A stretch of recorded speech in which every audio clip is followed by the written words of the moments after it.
10, 9, ignition sequence start. 6.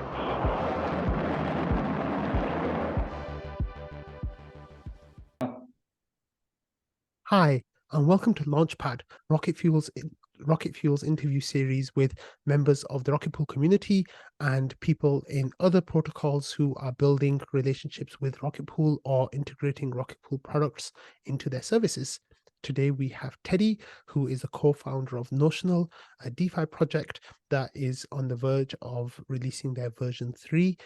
And version 3 will be featuring rETH and RPL quite heavily in their stack. So I'm really excited to have Teddy here and get to know Teddy and also a little bit about Notional and what they're doing with Rocket Pool. So Teddy, welcome to Launchpad, welcome to Rocket Fuel.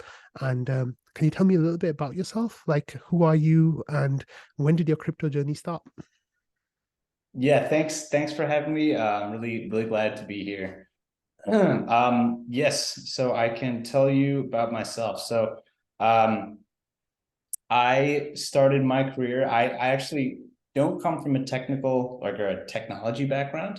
So I come from a finance background. So I started my career as a interest rate swap trader. So I worked in London. I worked for an investment bank, Barclays, and I traded interest rate swaps there for about 4 years. And I started in like 2014, I think 2014, 2015 in Barclays. And I really enjoyed trading, and like um, I really liked the risk taking aspect, like I really enjoyed like the market's moving, and like it's very engaging. And I always found that I always really liked that about trading. But I think what I was like, there were a couple like there were a lot of things that I didn't like, and I felt like uh, I wanted something else kind of out of life. And so I can like, put together a list. Like these are all the things I was thinking was like, one, it's like there's very like I found like it was intellectually boring. Like it just wasn't like I wasn't like intellectually engaged in what I was doing. And in the beginning, that wasn't such a big deal, but it really, like, as I was there for longer, like, it just really started to like gnaw away at me. And like, it became a bigger and bigger deal. And it's one of the things that I really like about working for Notional. Yeah. But so there's like, I didn't feel it was like very intellectually engaging. I didn't think like, you know, um, the industry had like a super great future. It felt very analog. So like when, as a trader at a bank, um, all my trades were by voice. So like literally I would pick up the phone and like talk to another human being and like say, hey, I want to like buy, 500 million this at like this price. And like that's how it was done. Wow. And like this wasn't like 1975, right? This is like 2015, Yeah. and it's like, and to me, like it just felt like, man, like I'm on like the wrong end of history, like that's how I felt, I guess. And then and then kind of last thing I'll say is like I hated working at a bank. It's just extremely corporate and like uptight, and I just really didn't like, and it was just very boring. Like, I don't know. And so one of when I moved into crypto, one of the things that I really liked immediately was just how weird all the people are. Like, that was like one of the things that just instantly attracted me to crypto. It's just like you meet just like weird, just characters. Like I always loved that. So yeah, so I was working there, and I was kind of looking for a way out and just looking for something else to do. Yeah. And then 2017 happened, and crypto just like overtook mainstream consciousness, Mm. right? And I'd heard of crypto before, and I'd never like used it or like, but or really engaged with it at all. But then 2017 happened, And it just like, it kind of got me. And like, so I started doing all the things that everybody does when they first, you know, start learning about it. You know, I was like reading blog posts on Hacker Noon, and I was like listening to podcasts. And I actually didn't have Twitter, so I was not on crypto Twitter, but I was like, you know, trying to like learn about what a blockchain was and learn about smart contracts and all that stuff. And I felt, you know, like I felt that it was obviously wildly speculative and crazy, and like, you know, none of the stuff made sense, or like, you know, most of the stuff didn't make sense. But I just had this feeling that like there was something real there. There was something to it, you know? And so I wanted to get in, and I got in at like the exact, you know, like from a price perspective, the exact wrong time. I took a job in 2018. I was the trader for like a family office in London, and I was trading crypto, and I was making markets for them in crypto. And we did that for you know, I think 12, 18 months. And basically over that 12 and 18 months, like the whole thing died. And like, you know, if you were around in 2018, you remember just how awful that was. And so I was doing that, and kind of like getting to know crypto somewhat. And then I kind of had a decision to make towards the end of 2019, because like there was nothing left for me to do at that family office. And so I kind of like lost my job.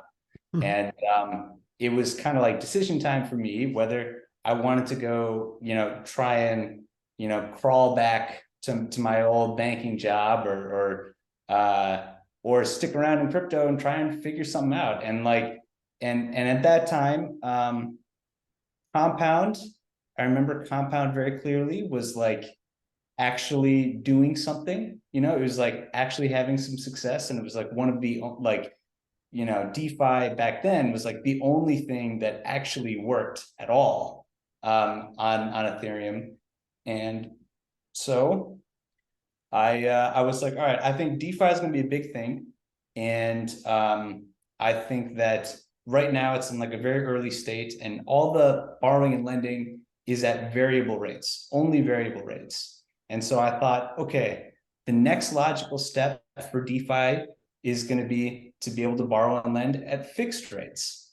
And so I moved to San Francisco, met my partner, Jeff, like actually literally the first day I was in San Francisco, met him at a hackathon, and we started Notional like basically right there. And so Notional is a fixed rate lending protocol on Ethereum. That's amazing. Wow, that's some journey. Okay, so we're going to take some steps back and kind of like go through it step by step, okay? So London, I lived in London before, and people who I knew in banking always complained about, well, they complained about how just intense the work was in terms of like the number of hours required. And the culture very much was like, you know, work really, really hard and party hard, play hard, and then get burned out after a few years, right? Like that was kind of like the cycle, like, you know, the industry would kind of spit you up and chew you out. Did you get much of that? Like, what was it that took you to London to begin with? Because you've got an American accent. I guess, you know, you were born and raised in the US. Like, what took you to London? Is if that's right? Like, what took you to London? Why London? And how was your time there, other than the horrible banking culture and work? Yeah. So I am American, you're right. And basically the reason I went to London was, so I went to University of Wisconsin for my undergrad.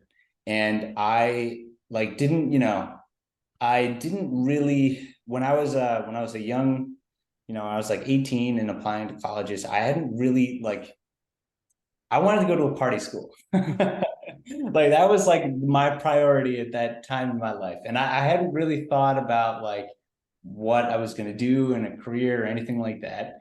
And it wasn't until I was maybe like 20 or 21, so like sophomore, maybe sophomore, junior in college, before like I realized that I wanted to be a trader, right? And now the issue was that to be a trader, you had to work for one of these like big banks, right? Mm-hmm. And they did not recruit from my school. So going to University of Wisconsin, it wasn't a place where they really didn't consider candidates for like being traders from my school. And so I tried to find a way around that. So what I did is like I studied abroad at the London School of Economics, which is like in London is like a notorious like feeder school for these banks, right? And then from that, I got I got an internship at Barclays because I was at the London School of Economics, and then they offered me a job, and so I ended up just staying there.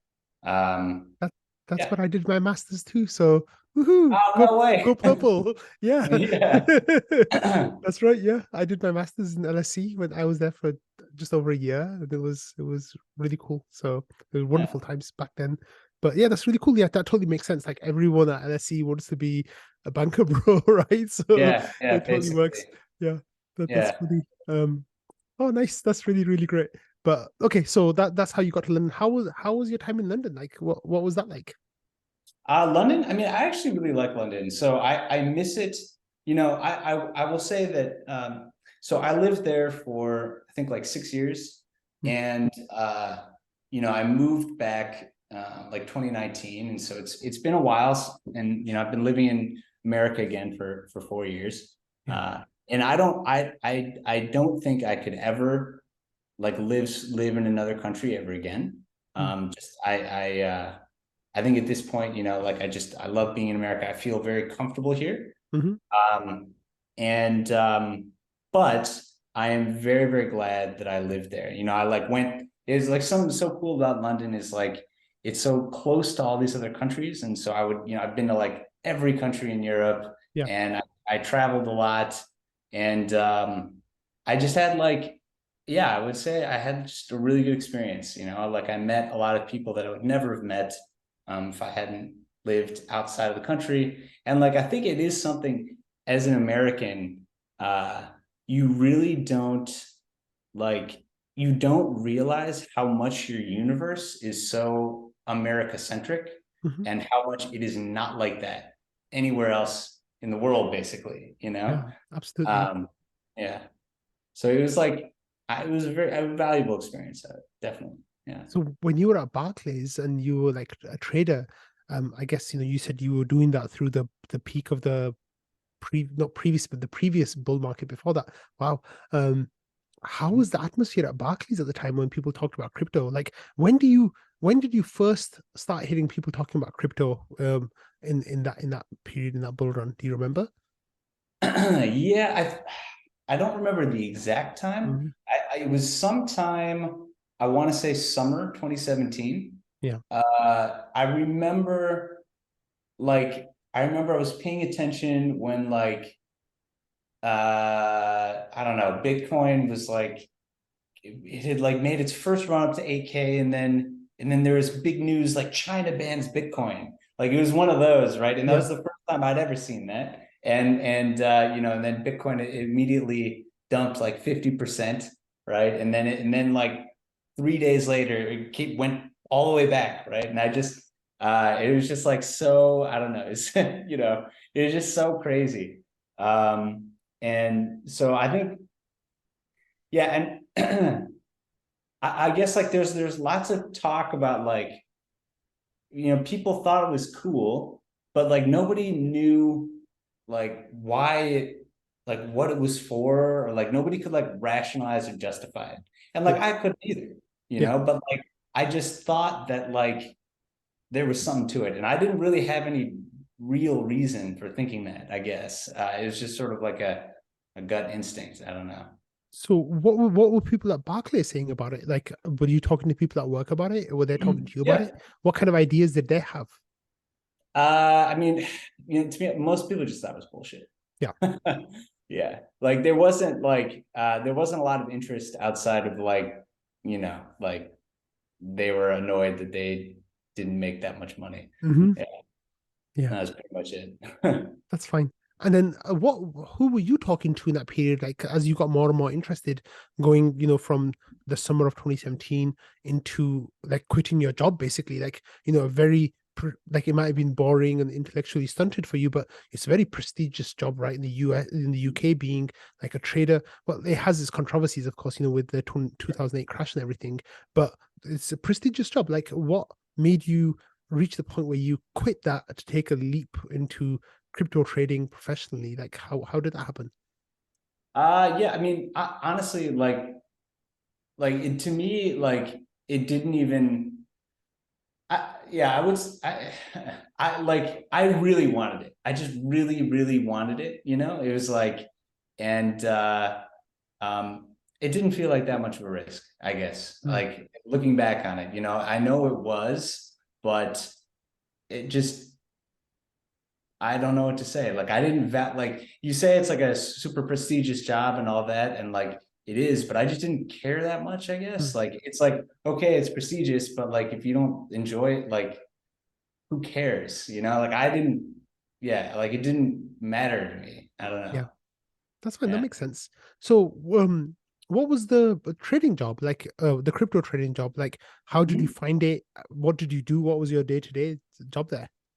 Yeah, so I was uh so I found it through a headhunter. So I think the way it happened was, I don't remember exactly, but I had another friend who had left Barclays, and I think he was doing something with crypto too. I don't remember exactly, but he like forwarded me to this headhunter, and I talked to the headhunter. Then I met my boss, my then boss, who was he was like an old uh he was like an English guy in his 50s who'd been like a big deal in the city of London uh, when he was a younger guy.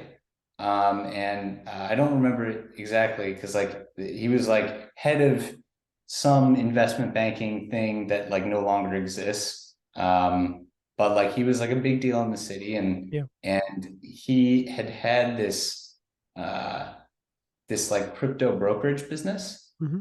and he wanted, like he was very he thought it was like really cool, and he was like super into crypto, and he thought it was like just a tremendous opportunity, and it was like there's a little bit of euphoria there, but he wanted to build out that business, right? So like what they had been doing was, when their customers come to buy and sell, they were basically uh, back to backing the customer's order to like a market maker, and he wanted to hire me to like be our own market maker, Mm. right? So like, and try and build that business, and just execute trading strategies like across the different exchanges and liquidity venues in crypto at the time.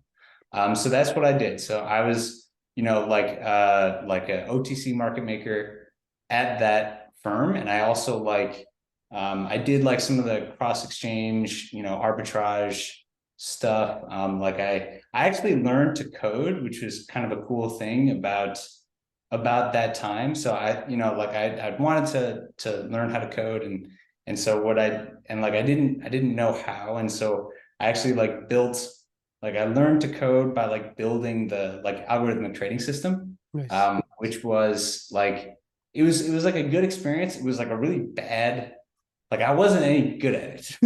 So it wasn't a good algorithmic trading system, but it was like, it was really helpful to me. And so we basically, we basically did that. And then over the course of like the next year and a half, like everything died and like all the opportunities dried up. Yeah. And so there just kind of like wasn't that much of a business to build. And then so we parted ways like towards the end of 2019, Yeah. yeah, that Uh, was that. so what cryptos were you trading or you market making for? Like what were the ones that people wanted back then? It was primarily like BTC and ETH. Yeah. it's the same as now, basically, pretty much, with Yes. some other flavors that get thrown in once in a while. But those it makes sense that those are the ones people wanted. I thought there might be the chance you'd say like Litecoin or Bitcoin Cash or those ones that were around back then. But There yeah, was a little bit of like we did a little bit in Bitcoin Cash around the there was the whole fork drama, mhm. right? When was that the Bitcoin Cash fork, or was it the BS? Do you remember Yeah, BSV? BCHABC and Satoshi's Vision SV. Yeah, Yeah. yeah. There was that whole thing. Yeah. And Yeah. so we made some money on that. I remember Nice. that. Yeah. And then when you quit, did you know what was like were you just going back into like the let the waves or the currents of the crypto world take you to where you were going to go? Like you said you went to a hackathon, you met Jeff there. What took you to the hackathon? Like what were you thinking at that time? Yeah. Okay. So that was like kind of a I mean, so basically, like at that time, I didn't have a job, Hmm. and I was like, I really, really did not want to go back to my previous career. You know, like I'd had people, you know, my former boss and like other people like at Barclays, like basically offering me job or offering me my job back. And like I really did not want to do it. Now I didn't like have anything else to do, you know, Yeah. so like but I wanted to figure something out because I liked being in crypto. I liked the industry and I liked the people and I liked the feeling of like, you know, um, like freedom was very important to me. Hmm. Freedom is very important to me. And like, I think that's like just like a very fundamental value in crypto that Yeah. everyone shares. And like, it's just, uh, and so I wanted to stay, you know, and like, so I thought about like, okay, um, I was thinking about DeFi and thinking about different business ideas. And like I said, I thought fixed rates made a lot of sense. And at the time there was like no one in DeFi. There was like 5 people, you know, and so like I went to like a Web3 conference in Berlin, right? And I met the one guy that was like doing anything related to interest rate derivatives, who was like, his name was Kyle Kistner. So um, he was the founder of BZX. I met that guy at a conference, and like it really like, and so just meeting, you know, seeing that it was such a small number of people, and like it was so permeable. Like I was able to meet all these people. Like I just felt like, you know, I needed a technical co-founder, and like I could do it, you know, like we could like start this thing and like raise some amount of money and we could give it a try, you know, like, and yeah, so I wanted to do that. And like I thought that would be the coolest thing. And so I knew that the place to meet that guy was going to be San Francisco. And so I packed everything up, like everything that I owned, in like 2 suitcases, and just flew London to San Francisco Amazing. on the eve of the Cosmos Hackathon. And Yeah. then I met Jeff at the hackathon. That's so cool.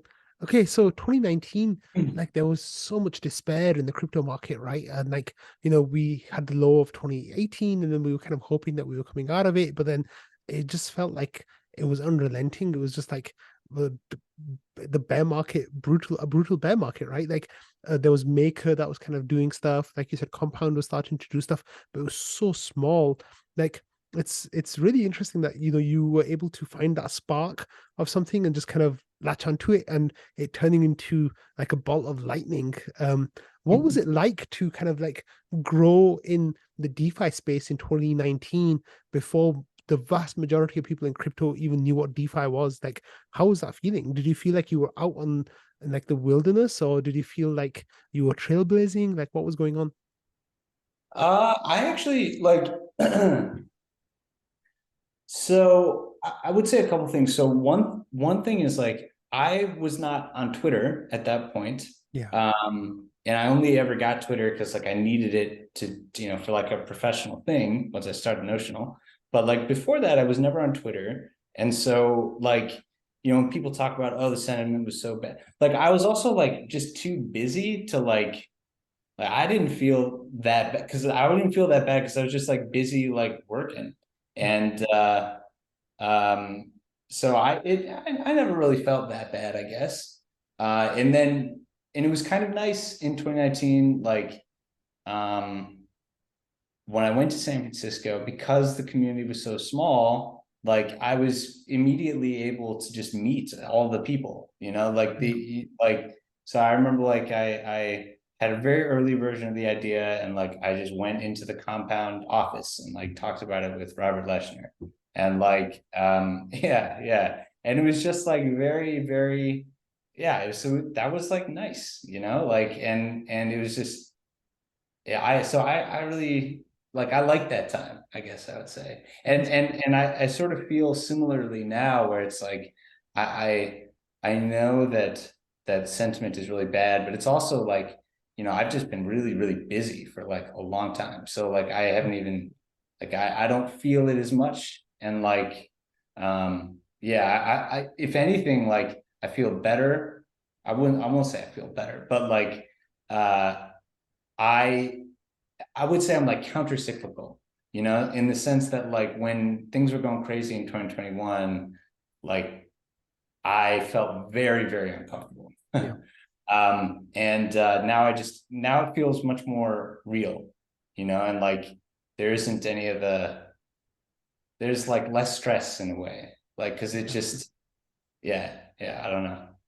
I think that like today like just right now the sentiment in the market is kind of despairy at times, and I find myself not even checking the prices anymore sometimes and just kind of getting on with it. You know what I mean? Like you've got something to do, you need to do it, and it's kind of becomes a distraction to do things other than what you're supposed to be doing in that moment. So I totally get that. Um, let's kind of talk a little bit about the beginning of Notional. So you went to first of all a Cosmo. What was the hackathon that you went to? It was a Cosmos hackathon. Cosmos So hackathon, yeah. So yeah, how come you went to a Cosmos hackathon, not like an ETH hackathon? What was going on there? I don't even remember, honestly. It was just I'd made the decision to move, and Yeah, then like there was a like I it just worked out that way. yeah, I think maybe the ETH hack, like I probably would have gone to an ETH hackathon if that was an option, but yeah. Cosmos one was what we had. So That's totally cool. And then you met Jeff, and like right away you knew that he was going to be your co-founder. yeah, I mean it was like we got along really well, Yeah, like immediately. And that was just like honestly like such a stroke of luck. yeah, Like and that was great. Like it was just we, like we met, and like we just immediately clicked. And like actually, like incidentally, he wanted to do the same thing that I wanted to do. So nice. he like just independently also was like, oh, wouldn't it be cool if you could lend or borrow at a fixed rate instead of a floating rate? And so Jeff is like uh Jeff is a Silicon Valley engineer. Yeah, So um yeah, he worked at Atlassian, and he was like a product manager at Splunk after that. And like he was just like he like had all the talent and just knew all the things that I didn't know, and so we complemented each other really well, and just got along really well. So I think it's been a really great partnership ever since then. so how soon was it after meeting him and like getting to know him that like then the process for starting Notional began? Like what were the early days like? What kind of discussions were you guys having? I mean, the early days are like just really exciting, like because back when it just starts, it's like it could be anything, and it's just like you're talking about ideas, and like you don't actually have to do any real work yet. So it's like uh, it was cool, and like I think the for the early days, I was most focused on so I met Jeff. like November 1st. And like at that time, and I remember it because like I flew over on Halloween. So on that time, I was sort of busy like getting the lay of the land, you know, like who was doing what, like trying to understand how venture capital worked in crypto, and just like who the people were and like how I could access them and like get in touch with them and all that stuff. And so I think like in the very early days, I was focused on how do we get into this sort of like group of people that like, and make some connections that will eventually allow us to like, you know, raise money, and also just like talk to people who like know something about like about the user base and like crypt and like the market, and just because it was like you know, and I think it still is today, but like especially at that time, it felt like DeFi, like who actually was using this stuff was completely inscrutable. Like I had no idea like who was actually doing it. Why were people actually borrowing? Like it was very like, it's like very opaque, you know? And so I wanted to sort of, you know, meet people that actually knew, you know? And so one of the first things we did was we got into this crypto startup school that from A16Z. We did two things like that. We did like a crypto startup school with A16Z, and we did it was like we did some accelerator from Polychain. And so like those were the two things that kind of got us into and helped us make connections that led to our first round of funding. That's amazing. So, okay, so you were getting ready to go for your first round of funding, and then COVID happens, and the whole of like the US goes on lockdown. How was that time? Like the markets are collapsing. Everyone thought like, you know, the world is ending pretty much. You know, we in the March of 2020, like crypto goes down 50% in a day. The stock market like is just never seen those kind of losses ever before. Like that must have felt like the worst possible time for you guys to be trying to start a company. Like what were you thinking at the time? Yeah, I mean, it wasn't great. I was like worried like that, like we weren't going to be, because like we were like at the time, I think if we weren't fundraising yet, we were like gearing up for it. And I was worried that we weren't going to be able to raise, and like, God, what are we going to do? Yeah, and then I remember, and also like, so I just moved to San Francisco, and like I didn't know anybody there really, except for Jeff. And then like everything got locked down, and like it was, so I just, on a personal level, it was like a horrible time. Yeah. And yeah, I remember it was like not the best. But you know, but I mean, obviously in hindsight, like it completely turned around, and it turned out to be a great time. Yeah. So it's like an early lesson in like just how quickly market conditions can change. Absolutely. Okay, so then once you know the COVID stuff was getting a little bit calmer and the market seemed to be like responding well, then we had Sushi Swap, Vampire attacked Uniswap, and the food token mania started, and this was the beginning of like DeFi Summer, right? In 2020, you were working on the DeFi project, you were trying to get one off the ground. Like, did you feel like you were right at time? Did you feel like you were too early? You'd missed it? Like, what kind of stuff were you thinking around that kind of time? Yeah. So I had the general, I remember, okay. So there are, I think, a lot of emotions. One thing I remember pretty clearly was like I was too busy to like participate. So I feel like even though yes, I was like working on a DeFi protocol like full time in crypto, I like didn't feel like I actually experienced DeFi Summer because I didn't like do any of the things, you know, because like I was just busy working on Notional. You know, like I had a job and like I was like full time doing the job. And like both Jeff and I were just like working like really hard on Notional, and like we didn't have the time to like participate. And so in that sense, I felt like I missed it because like I wasn't really involved. Um, and then I think, so we launched the first version of Notional, like the V1 in like October or November of 2020. So it was after DeFi Summer, but it was still like major bull market. Yeah. But we didn't have a token. Yeah. So like, and I remember like, and like, it was too, like, everyone thought it was the right thing to not have the token when we first planned to not have the token in April. And then DeFi Summer happened. And like, it was too late to like, it was too late to put the token onto what we were doing.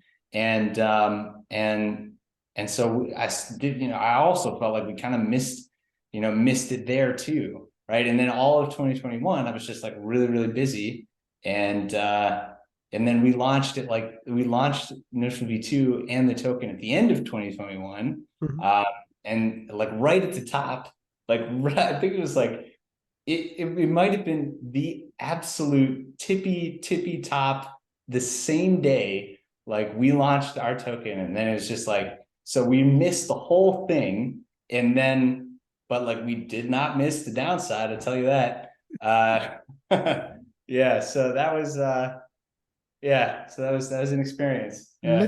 Let's come back and talk about that next. But what was it like? So when Notional V1 launched, what do you think was some of like the groundbreaking attributes of Notional V1 that other like people in the market weren't doing, or were there other people in the market doing the same thing at that time? Like, how do you feel like your launch went in 2020? Yeah. So okay.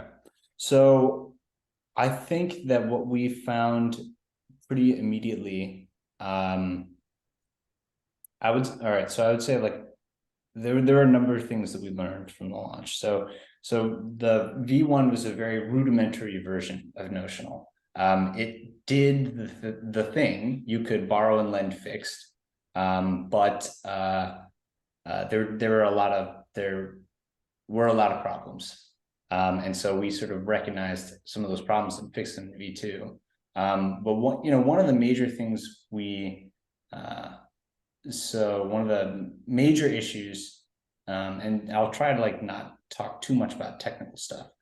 So like one of the major business issues was that we did not have a token, and at the time, everyone was like launching tokens and like yields were ridiculous. And so you think about like in the market, if you're just not competitive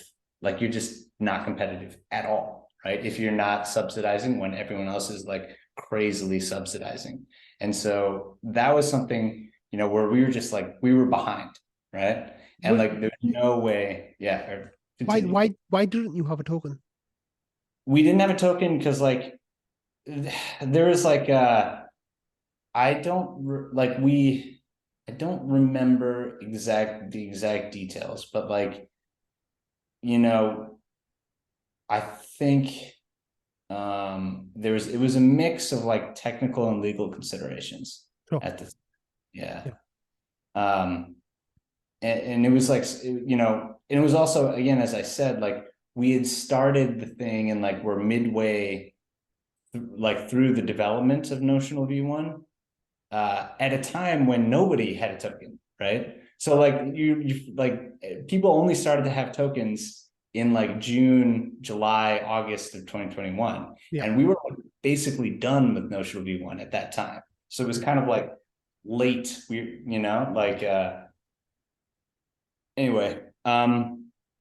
So we did not have a token for Notional V1, and which was kind of like, there are some things about Notional V1 we knew needed to change, and we changed them. But it was also like, because we didn't have the token and didn't have like a ton of liquidity, we really didn't have much of a sense for whether people would want what we built. Yeah. If we'd had liquidity. And so Yeah. that was a tough thing. And we really only learned that after Notional V2 was launched, right? Because at that time we did have the token and liquidity incentives. We got a bunch of liquidity, and we were able to learn, what people actually wanted to do on Notional. And so, yeah. How okay, so you knew that version 1 had limitations, so you spent a lot of 2021 working on fixing that, right? With version 2 that was going to come out. How did like the launch happened, and you kind of timed the top of the market with the launch? How did that go for you guys? Like, how was that feeling of kind of the token just exploding on launch and it being wild? The price chart like literally was, I think, beyond anyone's wildest expectations at the time, right? Like, what was going through your mind there? Like, was it like what color Lambo should I buy, or was it like what on earth is happening here? Like this is just like crazy. This isn't real. Like, where were you on that spectrum? Yeah. I would say it was extremely stressful. Yeah. I think, yeah,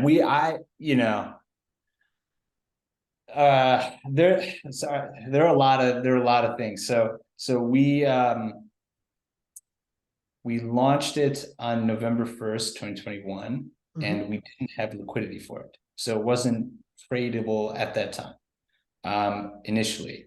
But it was being pumped out via liquidity incentives. And so immediately we got people in the Discord like yelling at us, like just incredible, like just being extremely insistent on like, hey, you have to get this trade. And like these guys that, just came in and like they're yelling at us, and it was really stressful because it's like, you think about it and it's like, these are our customer, like you feel like as a founder, like you want to please your customers, like you want to like be attentive to their needs, right?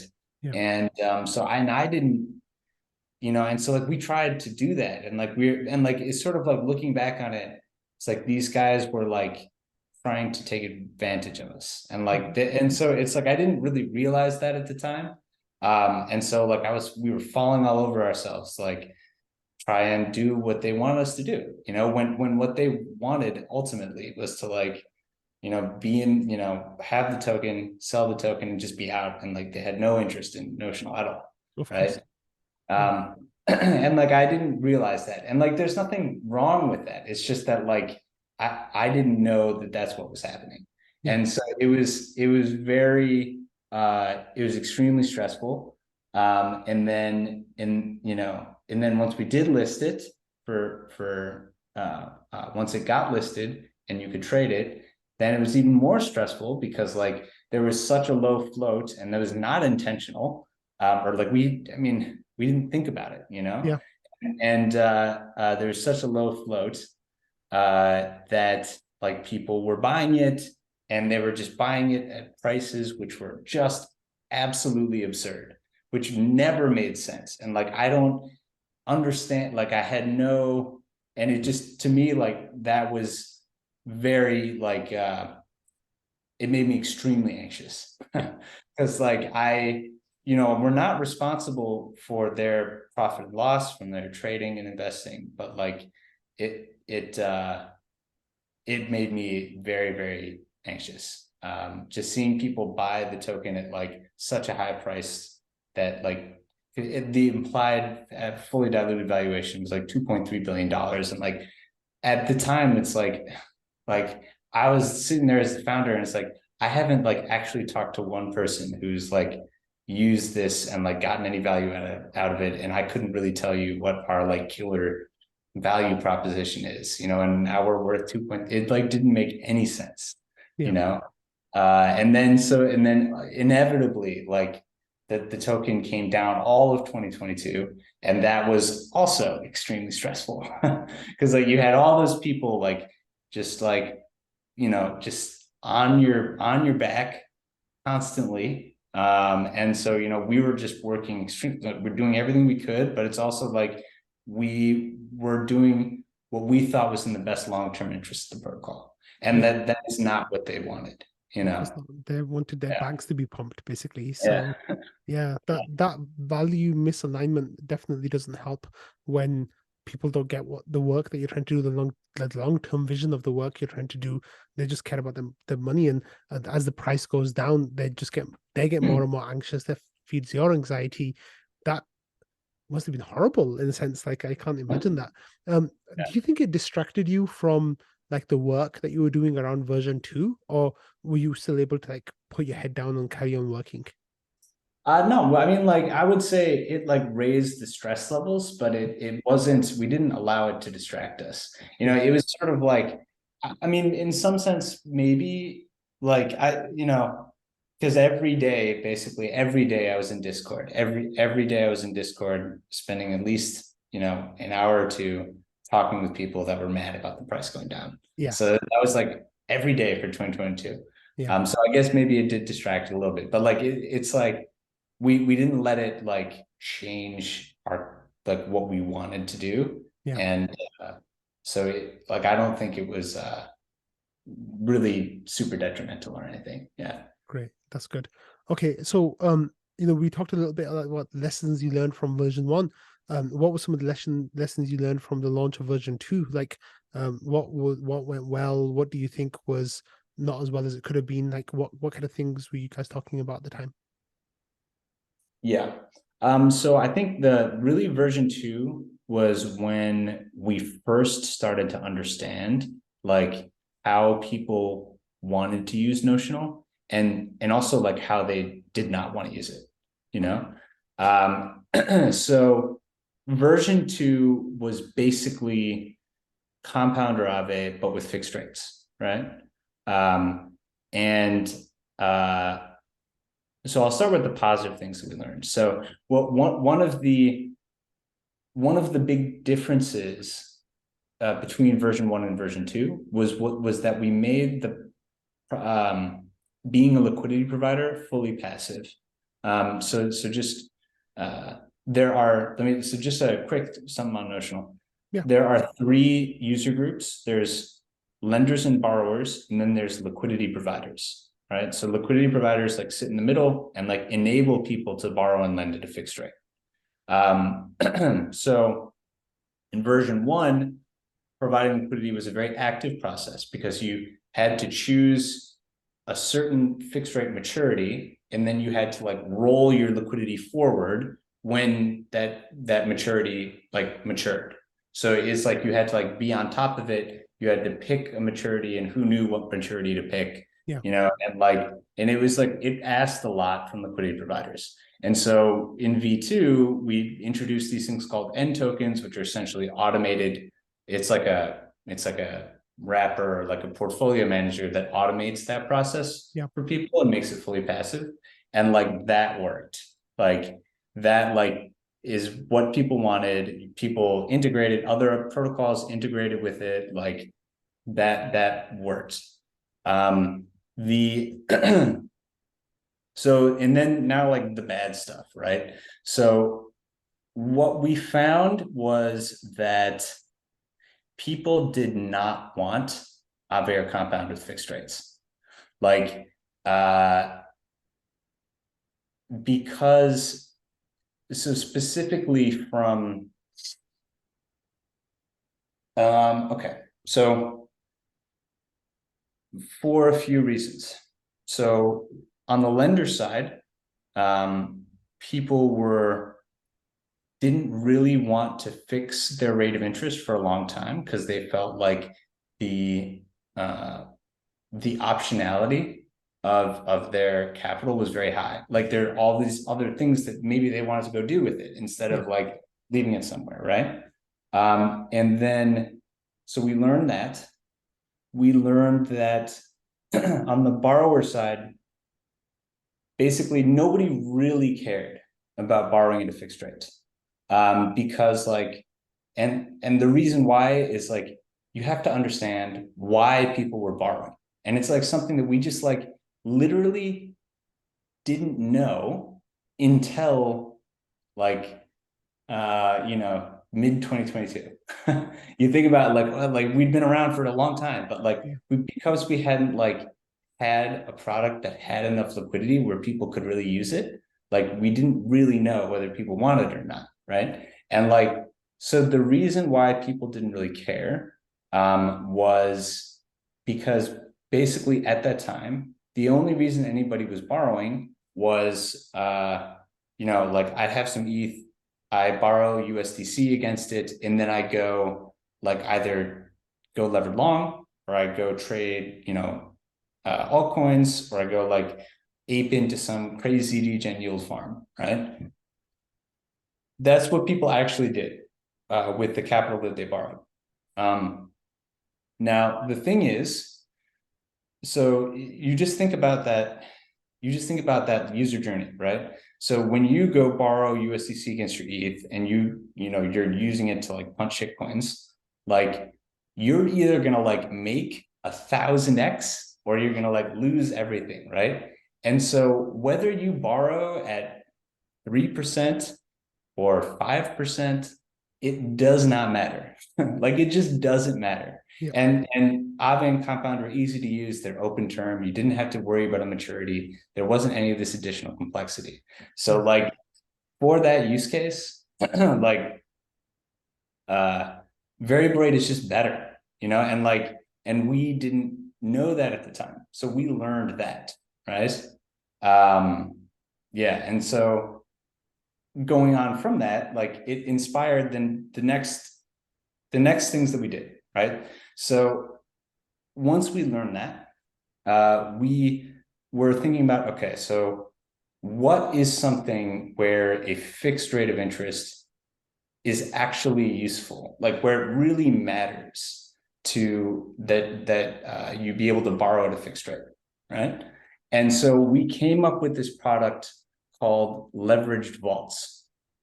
So that was like the next big product that we launched. We launched that in the end of 2022, or around the end of 2022. Yeah. And what this product is, it allows the user to borrow uncollateralized from, so it allows the user to borrow from Notional directly to a smart contract that executes a specific DeFi yield strategy. Okay. So an example of this is like you have 10 ETH, you come to Notional and you deposit your 10 ETH and borrow 50 ETH, and then Notional takes the 10 ETH you deposited and the 50 ETH you borrowed and sticks it into a vault, and that vault takes the 60 ETH and puts it into the balancer wrap staked ETH pool, and then stakes the LP tokens on Aura, and then sells the incentives, right? So essentially, you are getting a leveraged, it's a leveraged yield strategy, right? You are getting leveraged exposure to the returns of a specific DeFi yield strategy. And the reason why like this makes sense for fixed rates is because that yield strategy might be yielding 7%, right? So now the difference between borrowing at 5% or borrowing at 10% really matters, right? Because if you're 7x levered and your interest rate on your borrow goes up by 1%, your entire total APY gets crushed by like 7%, right? So like being able to fix your borrow rate like really, really helps in that scenario.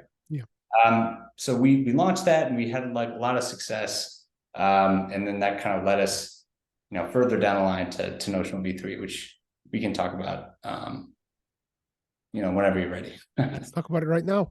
So tell me, how did you go from the vaults then to the idea of V3, and like what lessons that you've learned from 1, 2, and the vaults have you kind of used as the foundation of V3? Like how's that come about? Yeah. So the big sort of technical difference in Notional V3, it's still borrowing and lending at fixed rates. We still have leveraged vaults. The big sort of technical difference is we now have variable rate lending and borrowing as well, right? And this is like a really important, this like rounds out the entire product offering, and it like makes the products usable, like really usable in a way that they were not before. And so the reason, you think about, okay, so a leverage vault, you borrowed a fixed rate and you put the money into the vault, and the vault goes and earns the yield. Now on Notional V2, because we do not have a variable rate lending and borrowing, you get, when your borrow matures, your entire position is settled. It's closed. We can't keep it open, right? And that is like just really, really bad UX. And it makes like Notional effectively unusable at scale. And so like we had to fix that. And so with Notional V3, like your fixed rate, whether it's a fixed rate lend or fixed rate borrow, whether on Notional proper or via leverage vault, when it matures, it just auto flips over to a variable rate, right? So that's like a much better UX, and it means that like it can actually make sense for you to like use these products, and like the UX hurdles are manageable. So like that's a big improvement that we had to make.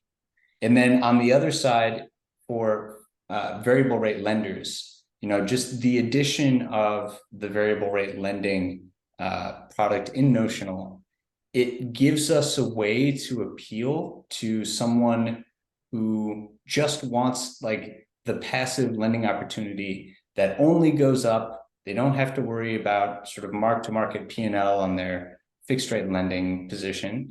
Their profit only goes up. They can pull it out anytime. It's really simple. And that's like most people, when they lend, that's what they want. And so it allows us to like address just like the majority of the user base in a way that we just couldn't previously, right? And it like makes it really a lot easier for integrations. So something that Notional has always had a problem with, or Notional V2,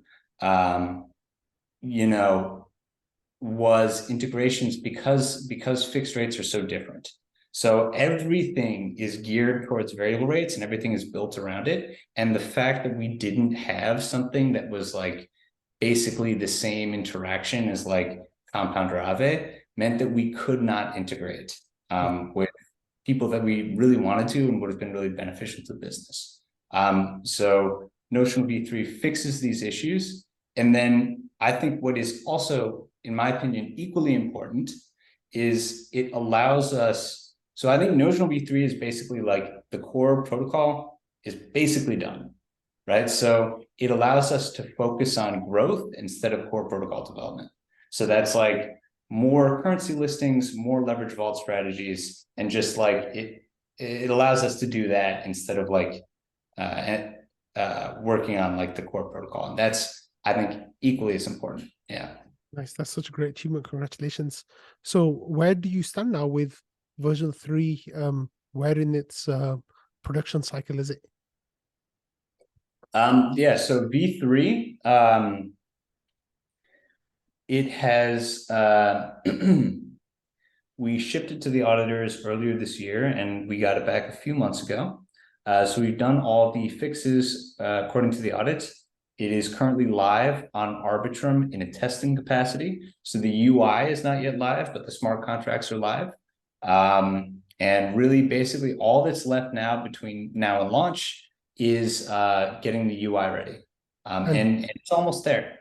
So I think maybe, by the time, well, I'm not sure when this is going to air, but I think it'll be close to the launch of our beta on Arbitrum. So we expect to launch the Arbitrum beta in mid-September, give or take. And then the full public launch of V3 on Ethereum mainnet and Arbitrum, maybe 6 weeks after that. Wonderful. So yeah, the beta launch will be next week. So and come from when this goes out, and then you'll have the launch basically at the end of October or something like that on mainnet, which is really exciting, and I think that's going to be so much fun. Now, tell me about some of the things that you're doing to kind of get people ready and excited about Notional version 3, and how you're kind of bringing in different communities to take part in that launch.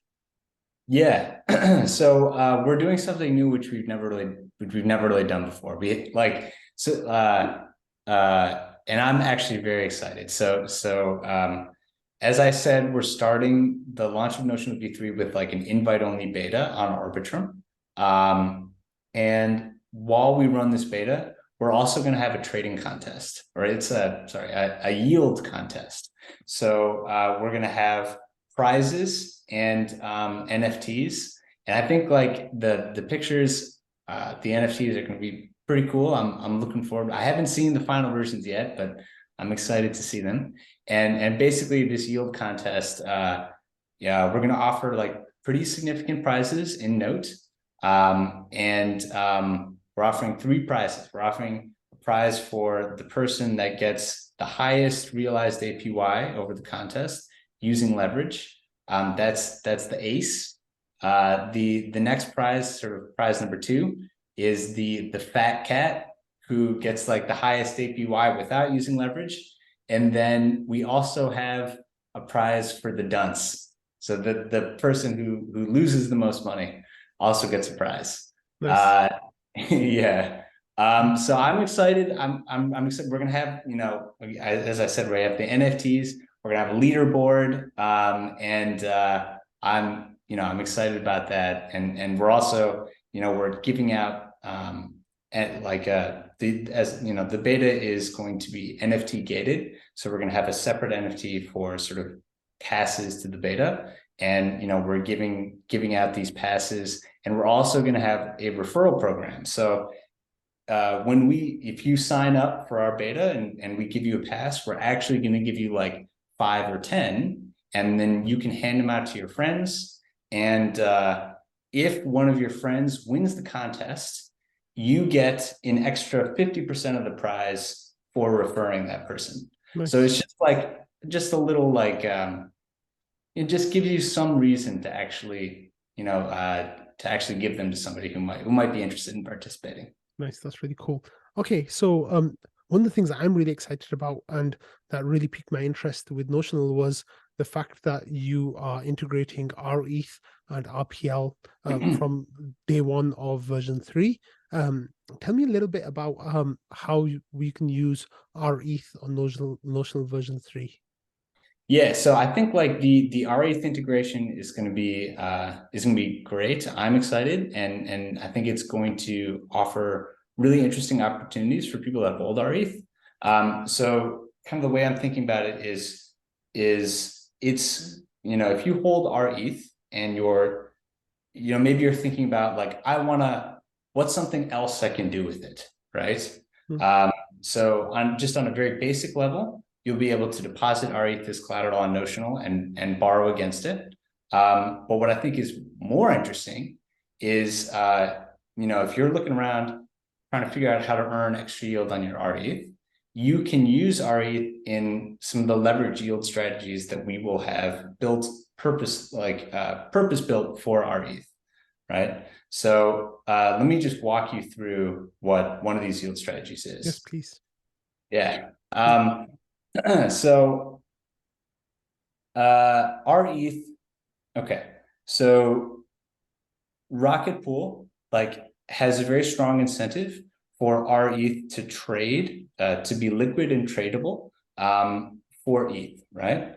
And because of that, they incentivize rETH liquidity on platforms like Aura, right? So currently, that rETH liquidity pool on Aura earns, I think, on Arbitrum, it's like 8% APY, which is pretty good, right? Yeah. And it is especially good if you can get leverage on it, right? So So the rETH yield itself right now is at, I believe, roughly 4%. So as an rETH holder, you will be able to get leveraged exposure to that 8% yield. And I can walk you through like the total APY calculation, right? So yeah, so let's say you have 10 rETH, you come to Notional, you borrow 50 rETH at, let's say, 2% fixed. Yeah. Right. So now you have 60 rETH and you're putting it into that Aura pool, right? And so, by the way, Notional does all of this for you. So I'm saying that you are doing these things, just for illustrative purposes. Yeah. So now you are earning 8% APY on 60 rETH and paying 2% APY on 50 rETH. Yeah. Right. So if you think about what's your total APY on your initial 10 rETH, it is 8% plus 8% minus 2% times 5. Okay. So that is 38% APY, right? Which is pretty cool. And that's for the guy that wants to do like the sophisticated leverage stuff.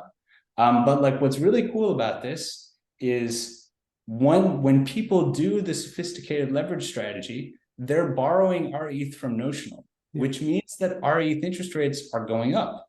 So if you don't want to bother with all that complicated stuff, you can just lend your rETH on Notional at a fixed or variable rate and like get yield on top of the rETH staking rate, just for lending and not doing anything other than that. Nice. So yeah, so I think that's pretty cool. Yeah. What are some of the risks involved with that strategy? Yeah. So basically the risk here is it's essentially there's two risks. So the first risk is like an rETH depeg. And actually, if you're borrowing rETH, that's less of a risk, because if the rETH price goes down, you actually make money. So your risk, if you are borrowing rETH and putting it into this pool, your risk is actually that the price of rETH goes up over the price of ETH. So you would lose money in that case, because you're actually net short some rETH. So that is the risk. That's the major risk. And then the other risk is that the APY on the strategy does not beat the interest rate you pay to borrow from Notional. Yeah. And that's where the fixed rate really comes in handy, right? Because like if if you're borrowing from like a money market that allows leverage strategies and you're borrowing at a variable rate, what happens is these money markets tend to run at high utilization. And so the borrow rate can spike and then all of a sudden you're like losing a bunch of money.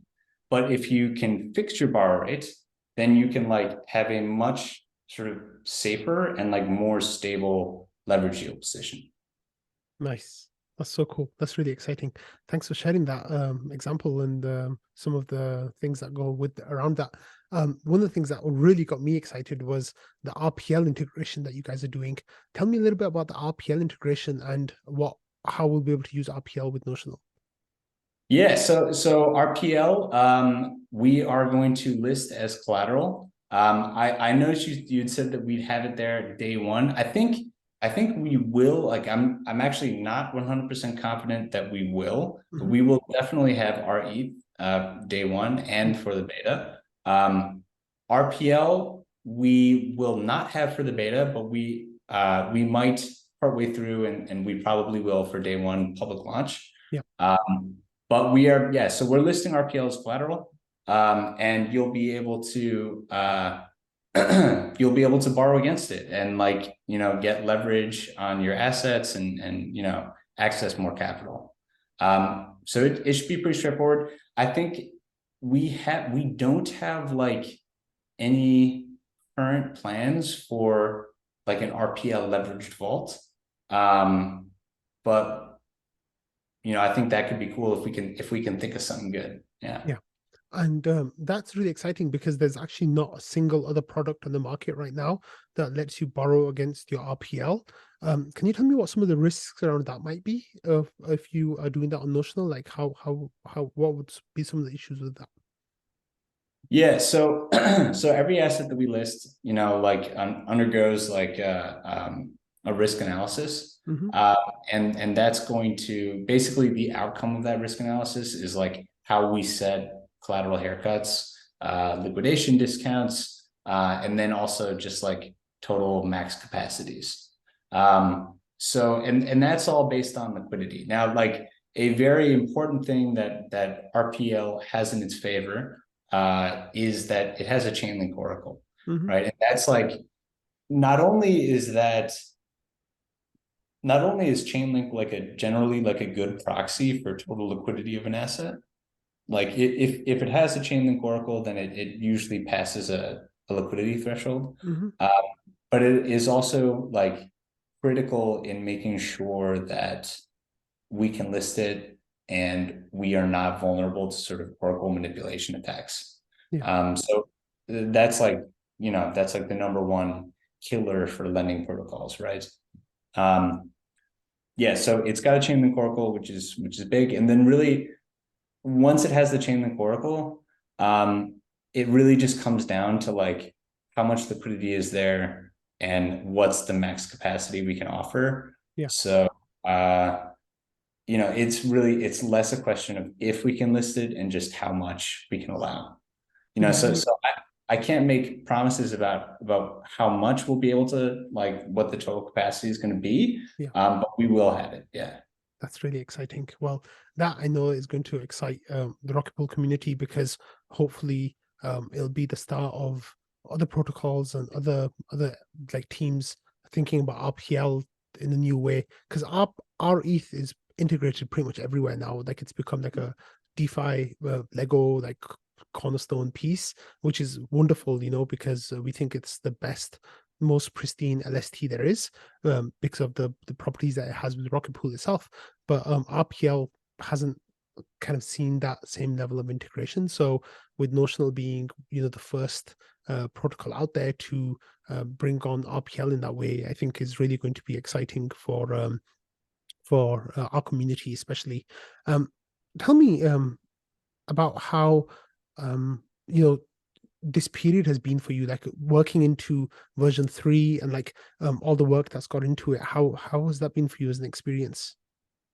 Yeah, and so just first there's like a closing thought on RPL. I Sure. think it's like it's something that like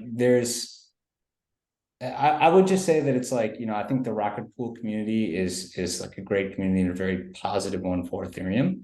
And it's sort of like something we want to do to like build a better relationship with the Rocket Pool community. So Yeah. and I think there's a lot of value in that. So that's like last thing to say on RPL. And then as for, you're talking about building in this period, I would say that 2023 has been it's been a tough year, and it has been just a total grind. So like, we've like when you look back on it, I mean, we've been grinding for like 4 years. But like, but especially, I would say especially this year has been tough, because it's like, like it's been a grind, and like there's the backdrop of the market, and like that doesn't affect me, or I would say like I don't feel so bad, but now, like as the co-founder of a company Yeah. with employees, not everyone is like that, so like some people, I think it does affect them, and that's my problem, right? That's like my job, and so that has been a thing for me, where it's like it's like how to because the number one problem that a startup can have is like if people stop doing stuff for whatever reason, right? Whether it's because there isn't a strong direction, or whether it's because they get disheartened, or people quit, or all these things can really sabotage a project, and Absolutely. so I think that's been one of my the most important things that I've had to do, is try and keep everyone motivated and feeling good, and just and sharing my optimism about the market in general, like crypto, and specifically what we're doing with Notional. And so that's something that I haven't had to do before.